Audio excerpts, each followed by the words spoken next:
the South Ukrainian Black Sea resort city of Odessa. Thousands crowd the streets and beaches. But while for many it's a chance to enjoy the sunshine, some head outside for a different cause. This group of 30 or so people rallied in blazing heat opposite the local administration. They call themselves Rus, a pro-Russian movement, and they're protesting against what they describe as an unwanted guest, NATO. We've developed close relationships, family ties, historical and cultural connections, both with the Russian Federation and Belarus. According to its constitution, Ukraine has the status of a non-aligned state. If Ukraine joins NATO, it will be against our constitution. This move will terminate the major agreement and turn Ukraine into an anti-Russian state. The Progressive Socialist Party of Ukraine went even further and set up camp near a military base, a venue for a joint NATO-Ukrainian military exercise called the Sea Breeze. Several hundred people have been staying here since long before the war games were planned to start, to once again make NATO officials see that some of Ukraine's population regard the alliance as an enemy. But despite these efforts and a bit of secrecy from officials about its start date, NATO's military ships docked in Odessa's harbor, suggesting that the exercise was going to happen anyway.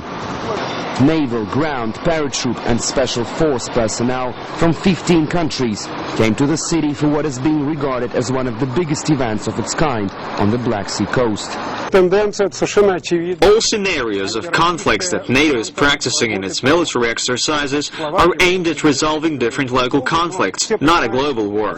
Russia in different ways participated in Sea Breeze exercises for the last 12 years. This year it was not invited, presumably because of the anti-missile defense shield being placed in Eastern Europe and Russia's possible refusal to take part in the exercises because of this.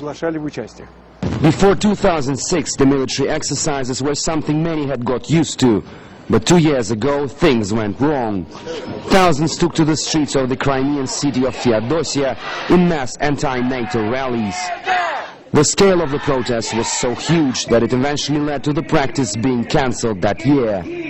The driving force behind those events was the pro-Russian party of the regions, Ukraine's most popular party, which now sits in parliament as a part of the opposition. This time the party is restraining itself from mass acts of civil disobedience.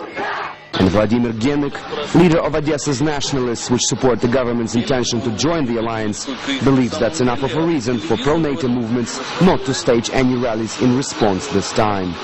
If the sea exercise and Ukraine's joining NATO were under threat, we would go and take radical measures. But for now, it's just a lot of fuss and hysteria. Most likely, it's because people feel powerless. The Progressive Socialist Party leader says they will continue picketing the base until the war games are over. And many observers agree that despite only having some 200 people in this camp, their intentions show how serious the NATO issue is for Ukraine. The Sea Breeze war games have been held for more than a decade, but it's in the last 3 years that it's been given a broader meaning.